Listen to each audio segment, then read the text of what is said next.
Bonjour à tous. Déjà, un grand merci de prendre de votre temps précieux pour discuter de ce sujet-là. Comme je vous l'ai dit tout à l'heure, notre objectif pour cette heure ensemble, c'est que vous puissiez réfléchir à vos enjeux dans votre quotidien de dirigeant ou de manager et que vous ressortiez avec un outil, enfin en tout cas avec l'envie d'utiliser un outil dans votre quotidien pour que cette heure soit efficace. Ça, c'est notre objectif. Je commence le webinaire en remerciant du coup Oriane de l'incubateur HEC, Lisa et Antoine qui nous font confiance, avec qui on travaille depuis plusieurs années. Donc pour nous, c'est un plaisir d'être là avec vous et puis avec toute votre communauté. Euh, pour vous donner un tout petit peu de contexte sur qui on est, pour que voilà, vous puissiez un peu vous imaginer notre quotidien, nous, on travaille ensemble depuis 7 ans avec Félix. On a commencé par travailler sur de la formation à la prise de parole en public dans des cabinets d'audit financier et avec des jeunes entrepreneurs dans les accélérateurs de start-up il y a 7 ans. Et aujourd'hui, notre activité est quasiment exclusivement consacrée à du coaching de dirigeants sur les thématiques de communication, notamment de gestion émotionnelle, mais aussi ça fait quoi avec leur stratégie, leur organisation. Et donc, c'est du coaching un peu plus large. Et c'est vraiment ça, c'est le résultat de ça qu'on essaye de vous présenter sous cet angle-là aujourd'hui, qui est de la gestion émotionnelle sur deux angles qu'on a identifiés. C'est la prise de décision. Le problème, c'est que nos émotions, parfois, nous font prendre des décisions qui ne sont pas les plus optimales pour notre société.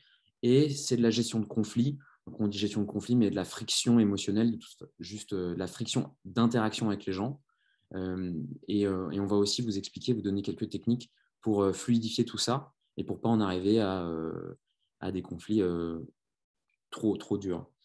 Euh, En termes de programme, on va aborder trois thématiques assez rapidement. On va essayer d'expliquer un petit peu pourquoi les émotions font baisser la performance et comment on peut maintenir la performance. Ensuite, on parlera de comment les gérer, tout simplement, ces émotions, et puis on donnera des pistes pour que vous puissiez créer vos propres routines. Et ensuite, on parlera un petit peu plus de la friction en tant que telle, du conflit. On vous donnera plusieurs techniques que vous pourrez essayer aussi. Voilà. Les règles du jeu, un petit peu, c'est 30 à 40 minutes où on vous parle, on fait un peu ce rapport d'exploration. Ensuite, on fera 20 à 30 minutes de questions-réponses. On segmente un petit peu ces deux parties pour que dans l'enregistrement qu'on fait là, ça puisse servir de podcast et que ça puisse être réécouté en asynchrone ensuite et que vous puissiez aussi garder votre anonymat dans les questions-réponses et que vous puissiez poser vos questions tranquillement sans vous dire que ça va être sur Internet. Voilà. Et dernière chose, pour ceux qui nous écoutent en podcast, vous pourrez nous demander les slides de cette conférence à jean.punchy.fr, punchie.fr, et on vous les enverra pour faciliter le suivi de cette conférence. Voilà. Encore merci à Oriane pour la préparation et je laisse Félix la parole et je commence à présenter. Bonjour à tous. Moi, je suis très content de faire ce webinaire, particulièrement sur ce sujet-là. Un sujet qui est essentiel dans notre travail, qui est essentiel dans nos vies, qui nous habite beaucoup et sur lequel on a fait pas mal de chemin. La sensation que j'ai, c'est qu'on en est collectivement, dans le monde du travail, on en est au stade où étaient nos parents sur l'informatique il y a 40 ou 50 ans. C'est-à-dire qu'on commence à avoir le pouvoir de connaître et de maîtriser ces outils-là et pourtant, on est encore très peu à les maîtriser. Et ceux qui les maîtrisent, on est aussi en apprentissage. Donc, il y a encore beaucoup, beaucoup de chemin à faire. C'est un vaste sujet qu'on a choisi pour ce webinaire. Donc, en 1 heure et quart, il y a peu de chances qu'on arrive à le couvrir complètement. C'est même absolument impossible. Moi, mon objectif, c'est que vous ayez envie de creuser plus, d'aller plus loin là-dessus. Il y a énormément d'outils qui arrivent, qui émergent, énormément de formations à faire. Et ça vaut vraiment la peine parce que ça impacte énormément le quotidien, tous les jours. Euh, et on est un peu tous foutus pareil là-dessus. Alors, on n'a pas les mêmes déclencheurs, c'est pas les mêmes choses qui vont nous lancer les émotions, mais les émotions, on les a toutes en nous. Elles se déclenchent chez tout le monde et elles se gèrent à peu près de la même manière. Voilà.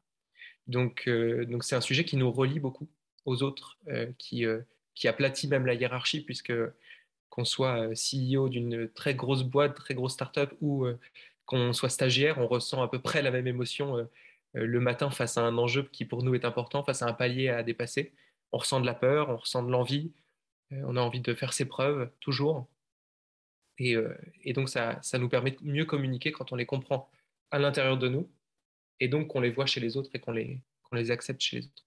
Voilà.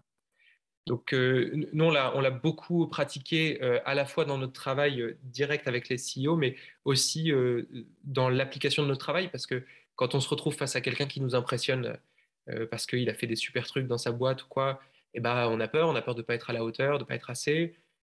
Quand on a fait des formations à la prise de parole au tout début, bah, c'était un peu méta, parce qu'on devait prendre la parole pour aider les gens à prendre la parole. Donc, on avait peur d'être nul en prise de parole au moment de s'exprimer alors que les idées qu'on véhiculait, on avait confiance en elles, mais on se dit, merde, si je n'arrive pas à les exprimer, si je ne suis pas éloquent, je vais passer pour un navet.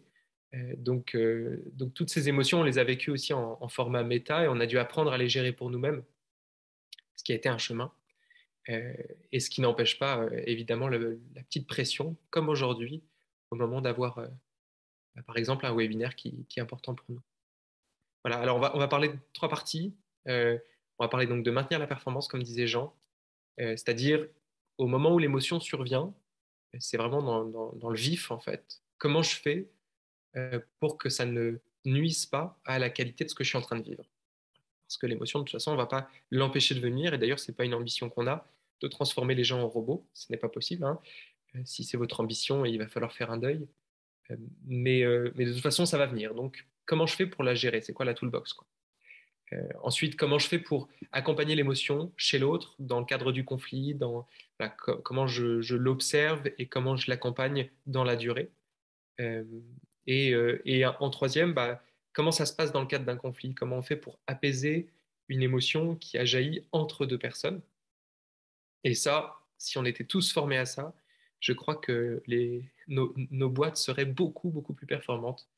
Donc ça vaut vraiment la peine, y compris à l'échelon de l'associé. On fait beaucoup d'accompagnement entre associés qui vivent entre eux des émotions parfois catastrophiques, hein, parfois c'est la fin de vie de l'association qu'on accompagne, mais aussi parfois tout simplement quelques années de travail ensemble qui ont fatigué le lien, des émotions qui n'ont pas été nommées, des reproches qui n'ont pas été faits.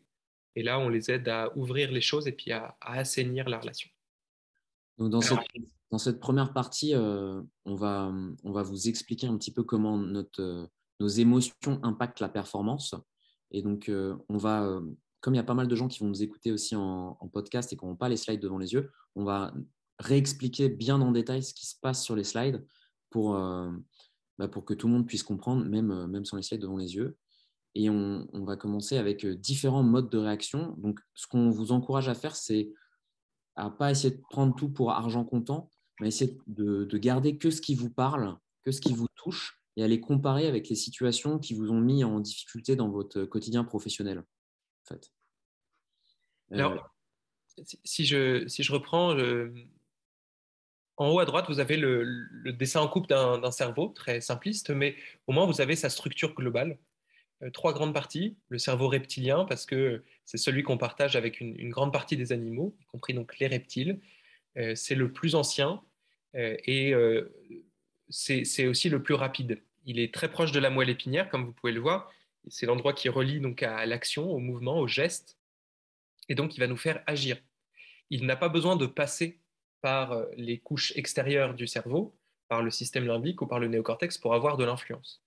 Le chemin de l'influx électrique qui passe n'a pas besoin de boucler, de rentrer dans le cerveau pour repartir. Il passe directement. Donc c'est le plus puissant, c'est le plus ancien, et c'est en partie le siège des émotions avec le système limbique, qu'il est aussi. C'est les parties les moins développées, celles qu'on partage avec les animaux. Et puis par-dessus, on a le néocortex, beaucoup plus complexe, beaucoup plus gros, beaucoup plus lent, qui est le siège du langage, du calcul, de la stratégie, de toutes les formes complexes finalement d'expression. Alors il est plus lent parce que lui ne peut pas s'affranchir des émotions.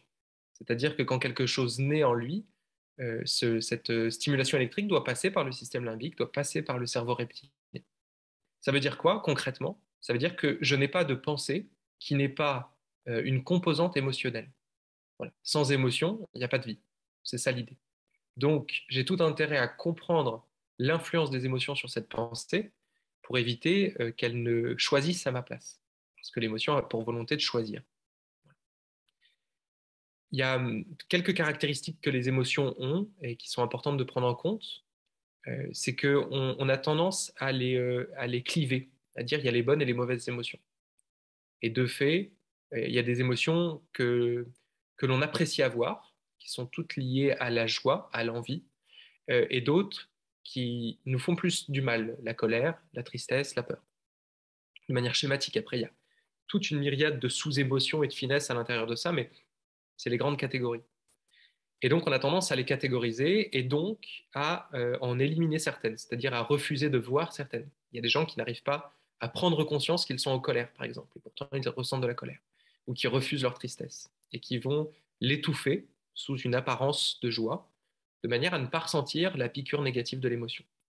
Ça n'a que pour effet de la renforcer, puisque l'émotion véhicule un message, elle a envie de s'exprimer, elle a envie de dire quelque chose, que vous preniez conscience de quelque chose, et si vous l'étouffez, eh bien elle enfle, et après elle peut se manifester de plein de manières, notamment via le corps, en générant de la somatisation, des douleurs, etc.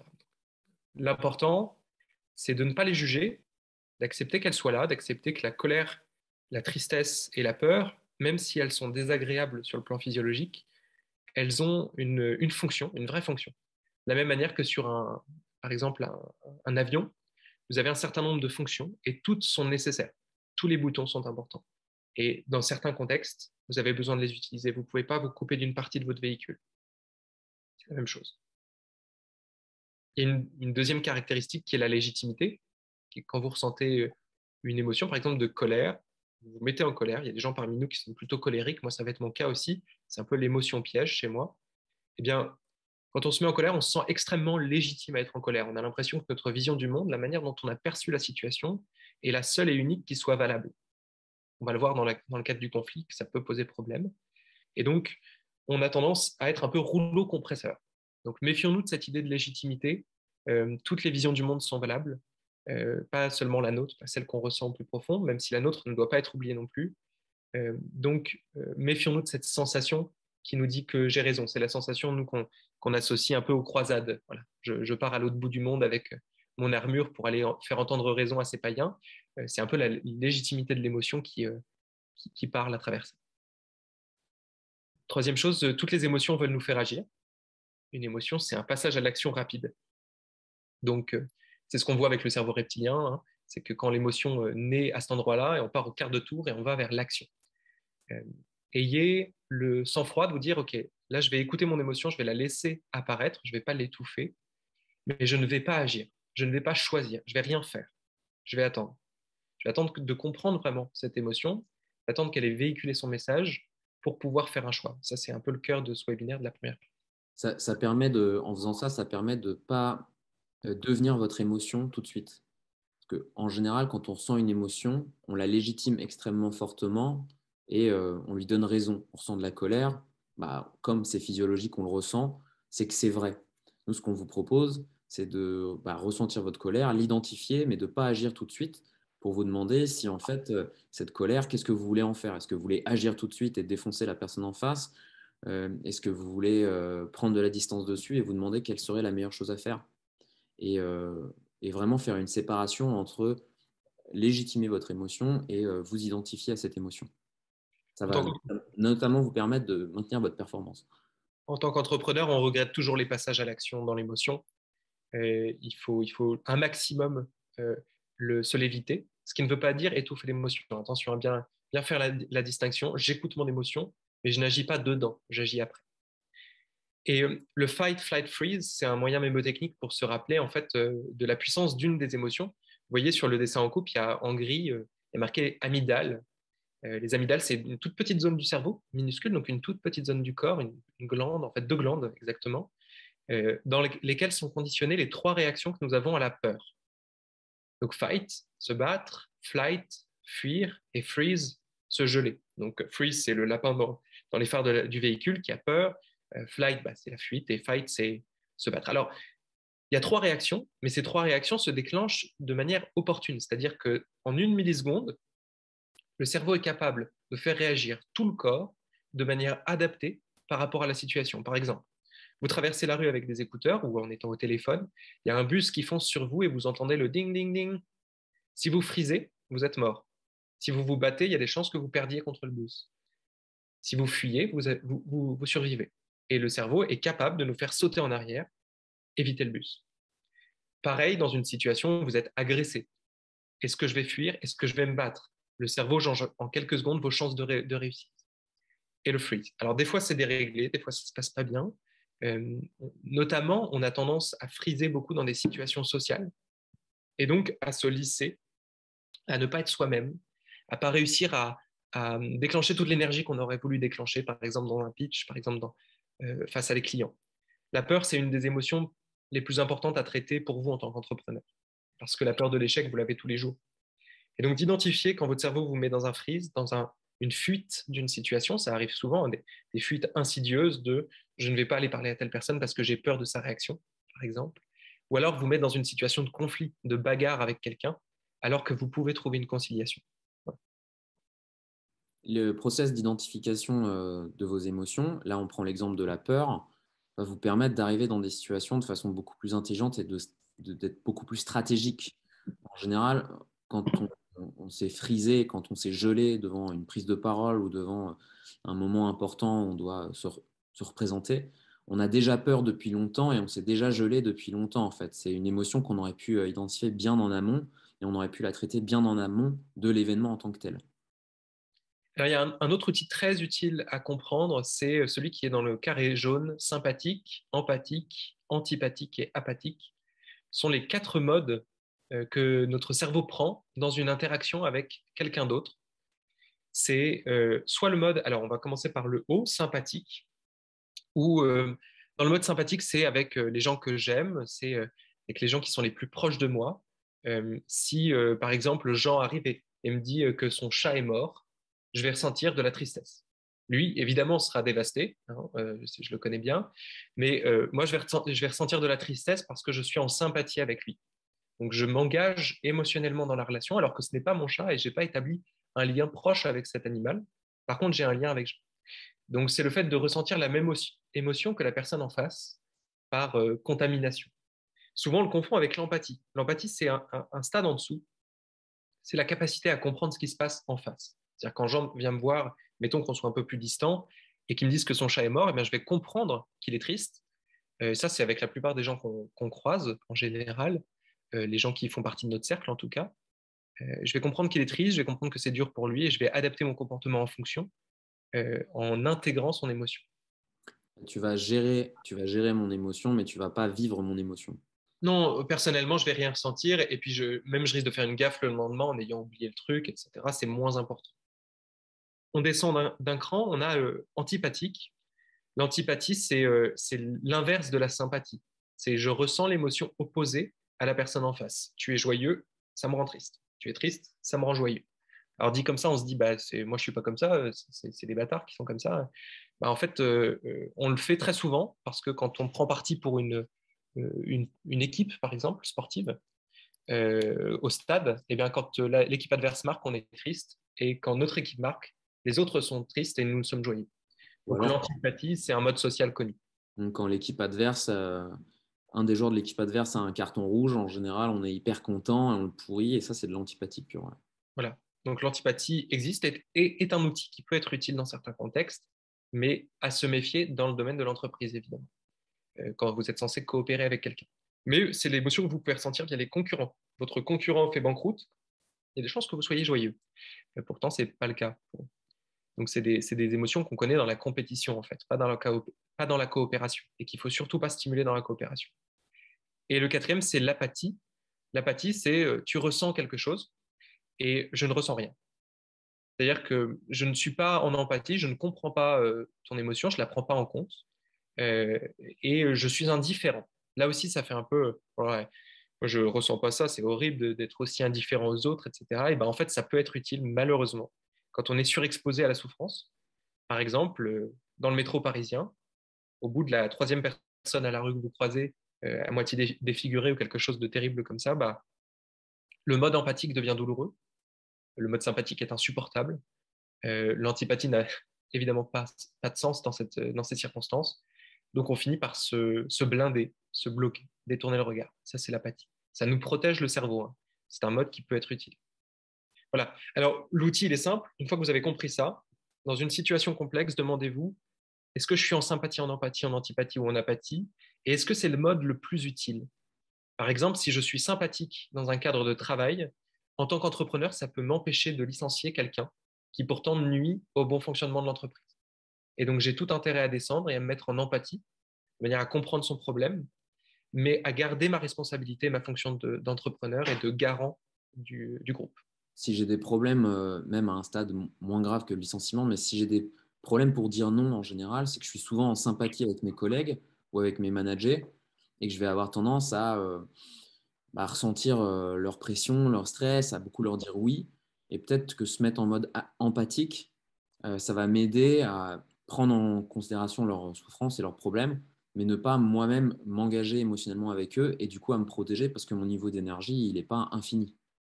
Donc, en fait, souvent, on a un mode de fonctionnement dans un contexte précis par défaut. Et nous, ce qu'on vous propose de faire, c'est de questionner ce mode de fonctionnement pour savoir s'il est le plus adapté à la situation et quand est-ce que vous pouvez switcher, en fait.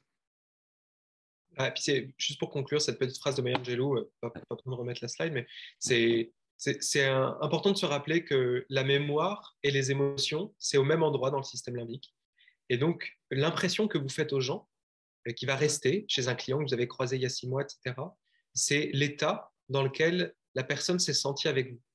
Et ça, c'est hyper important de comprendre que déclencher de la sympathie chez les personnes avec qui vous voulez coopérer, c'est faire en sorte que vous rentriez dans leur réseau. Voilà.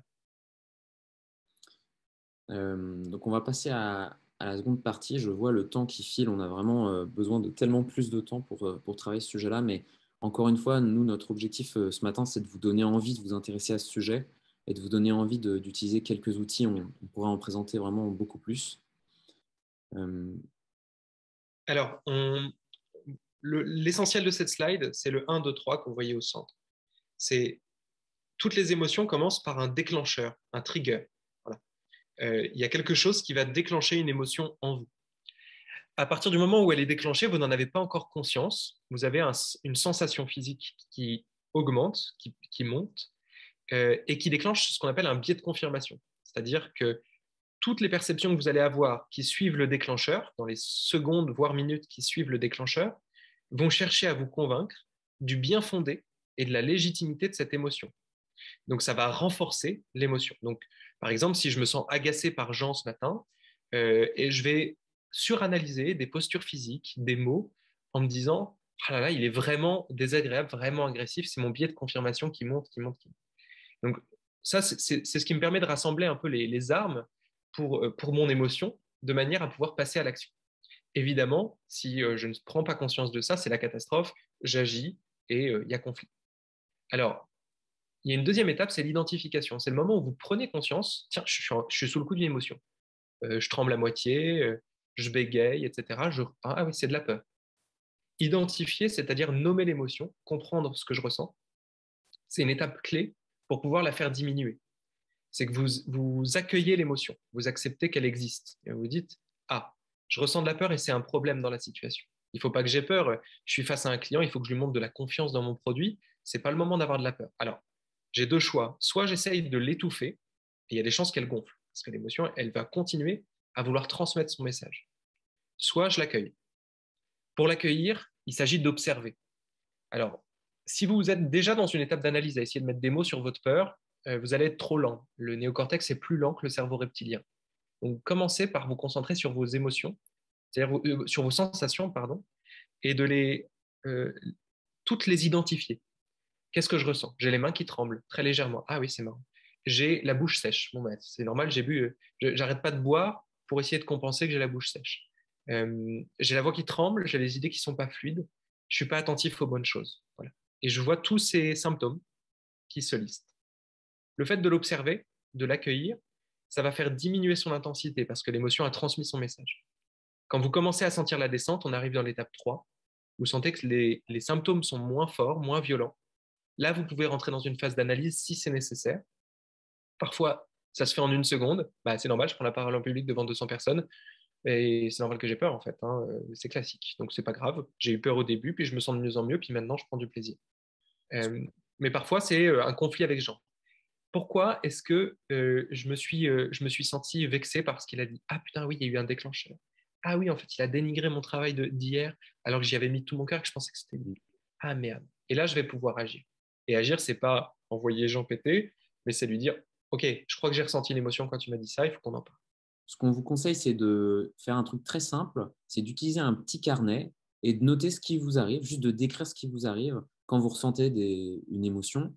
Et vous allez voir que vous allez ralentir la montée de cette émotion en la décrivant et potentiellement, vous allez la traiter tranquillement, elle va redescendre vite et vous allez pouvoir vous détacher d'elle assez rapidement et passer à autre chose sans rentrer dans un conflit et sans tout simplement ralentir votre cognition et votre lucidité, ce qui va vous permettre de mieux travailler. Et ça nous arrive un petit peu tout le temps. Donc, lorsque vous ne pouvez pas en parler, prenez un petit carnet et notez-le. Ça fonctionne très bien. Et c'est assez facilement, c'est facile à mettre en place, quoi.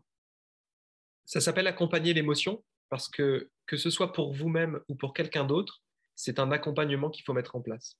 C'est-à-dire, il faut s'observer, être son propre parent. De la même manière qu'un parent va apaiser l'émotion de son enfant, l'accompagner, bah, vous allez accompagner la vôtre avec bienveillance en vous disant c'est normal que j'ai peur. Je veux dire, tout le monde a peur en prenant la parole en public. Il n'y a pas de raison de se flageller. Il faudrait que j'ai une super confiance en moi. Non, en fait, c'est comme ça. C'est normal que des choses me mettent en colère, que des choses me vexent. Toutes ces choses-là sont normales. Donc, d'accompagner votre émotion avec bienveillance. Et quand vous la voyez chez l'autre, a fortiori si vous-même l'avez déclenchée chez l'autre, d'avoir la même bienveillance et le même accompagnement en vous disant rien ne peut sortir de bon de cette situation tant qu'il n'y aura pas eu une descente et une analyse. Et donc, je vais favoriser chez l'autre le processus d'identification et lui dire qu'est-ce que tu ressens? Ah putain, d'accord, tu vois ça, tu sens ça.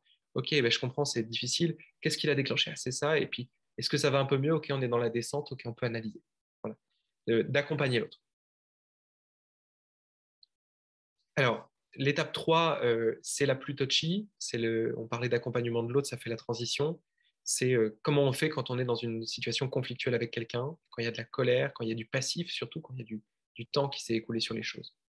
Alors, on va partir du principe que le temps ne s'est pas écoulé parce que ça devient très compliqué et là, on n'a pas le temps d'aborder ça, mais disons que c'est un conflit qui vient de survenir avec la personne en face. Même si c'est quelque chose qui se répète souvent avec la personne, mais là, voilà, il vient de se passer quelque chose. Même il y a peut-être des mots qui ont été dits, ah, tu me saoules. Vous avez raccroché au nez de la personne, par exemple. Ça arrive très, très souvent avec les gens avec qui on travaille, ça peut arriver en tout cas.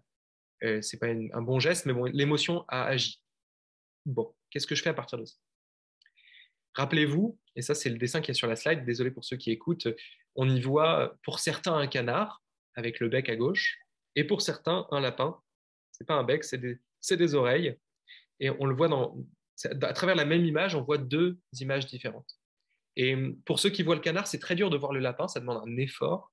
Finalement, on arrive à le distinguer, mais c'est compliqué en penchant un peu la tête. Et pour ceux qui voient un lapin, c'est très dur de visualiser le canard. Alors, il y a pas mal d'images qui font cet effet-là, ces trompe-l'œil sont amusants. Mais l'idée derrière tout ça, c'est à la fois un lapin et un canard, et c'est normal que je ne vois pas la même chose que la personne en face de moi. Je n'ai pas vécu la même chose. J'interprète pas les choses pareilles. Et donc, le conflit, c'est voir un même objet, une même situation, mais de deux perspectives différentes, et donc avoir une vision différente. Les deux existent. Vous n'avez pas raison. Et l'autre ne va pas vous convaincre et ne va pas vous retirer votre vérité non plus. Par contre, il va falloir partager ces deux visions et essayer de coopérer avec elles, si c'est possible. Alors, il y a plein d'outils qui sont sur la slide. Le premier, ça va être celui qui est en bas à droite, c'est le fait de découper les temps. Quand l'émotion a déjà eu lieu, dites-vous, je ne vais pas la régler en une fois, c'est trop, mais je vais trouver trois temps avec la personne. Un temps où on va s'exprimer et dire ce qu'on ressent, et on ne va pas chercher à comprendre pourquoi, etc. On exprime, on dit, on sort ce qu'il y a à l'intérieur. Le deuxième temps, on va analyser, on va se dire, attends, ah oui, mais c'est passé ça, mais c'est vrai que moi je suis très sensible à ça, etc. Ah oui, mais toi, à chaque fois que je te dis ça, tu réagis comme ça, ok, cool. On comprend mieux ce qui se passe entre nous, la nature de notre relation, etc. Et c'est séparé de l'expression. Parce que tant qu'on ne s'est pas exprimé, on n'a pas envie de comprendre l'autre, de toute façon. Et puis, le troisième, c'est la décision. C'est la phrase qui est tout en bas, c'est il y a eu un conflit, on doit coopérer. Comment on fait pour que cette situation ne survienne plus jamais et pour que ça se passe mieux à l'avenir? On va mettre en place quelque chose. Et ben, nous, par exemple, on ne prend jamais de décision stratégique le vendredi après-midi. Parce que sinon, on s'engueule. Parce que quoi? On est fatigué, en fait. On a géré les émotions des autres toute la semaine, on n'arrive plus à gérer les nôtres, et on n'est plus en mesure de faire un choix. Donc, il n'y a plus jamais de réunion qui concerne l'argent, par exemple, le vendredi après-midi. C'est forcément la cata. La plupart de nos conflits ont lieu à ce moment-là. Je crois qu'on ne s'est jamais engueulé un lundi. Donc, tout simplement, la fatigue nous amène c'est en phase d'analyse qu'on a compris ça, à plus facilement tomber dans nos écueils émotionnels. On a un outil pour la phase d'expression qui s'appelle le pense-écoute. Donc, c'est un outil qui est un peu mécanique, mais qui fonctionne très bien. On vous propose de découper en 4 temps avec la personne avec qui il y a un petit conflit. C'est une phase où A s'exprime et n'est pas interrompu. Une phase où B reformule ce que A a dit, sans dire s'il est d'accord ou pas d'accord avec, mais en disant, toi, tu as vu ça, tu dis que c'est ça, et après, on inverse. B s'exprime sur la situation sans être interrompu, et A reformule ce qu'il a entendu de B. Cet exercice qui paraît un petit peu mécanique comme ça a des vertus vraiment assez spectaculaires parce que ça permet de s'exprimer jusqu'au bout sans avoir peur d'être coupé. Ça permet d'intégrer, de savoir que l'autre a vraiment écouté et vraiment entendu ce que vous dites. Et ça permet de vraiment comprendre ce que l'autre a dans la tête et ce qu'il a vécu. Et en général, à partir de là, déjà, il y a énormément. La courbe émotionnelle est redescendue et ça prépare un terrain beaucoup plus fertile à une phase d'analyse qui doit être faite dans un second temps. Un autre outil qu'on peut vous proposer, c'est le CEOS qui est en plein centre. Euh, donc, c'est de bien vérifier, d'avoir une checklist, un peu comme, encore une fois, sur un avion avant de décoller, que le contexte est bien géré pour pouvoir exprimer ce que vous avez ressenti à la personne. Alors, la première chose, c'est je suis en conflit avec quelqu'un, je vais le voir, lui ou elle. Je ne vais pas voir un tiers, c'est-à-dire c'est la source. Je vais à la source du problème. Si je parle à un tiers, surtout dans un contexte fermé, par exemple une entreprise, c'est la cata. Systématiquement, ça va revenir aux oreilles de l'autre, il va le percevoir, et puis je me serai exprimé, mais pas à la bonne personne. Donc j'aurais nourri une émotion sans chercher à m'en débarrasser. C'est catastrophique. Et on le fait tous. Donc, parce qu'on a peur, on n'a pas envie d'aller parler à l'autre, on ne sait pas comment il va réagir. Donc, déjà de se dire, est-ce que je vais parler à la bonne personne? Oui, non. Ensuite, de bien gérer l'environnement dans lequel je le fais. Ne pas le faire dans le métro au moment où c'est bondé. Au fait, je vais te dire, tu m'as vachement vexé hier, ça va très mal se passer. Gérer un environnement dans lequel vous êtes en mesure de réagir dans la manière que vous voulez. Si la personne se met à pleurer parce qu'elle vit quelque chose de très dur en ce moment dans sa vie, que ça a déclenché ça, il faut qu'elle puisse pleurer.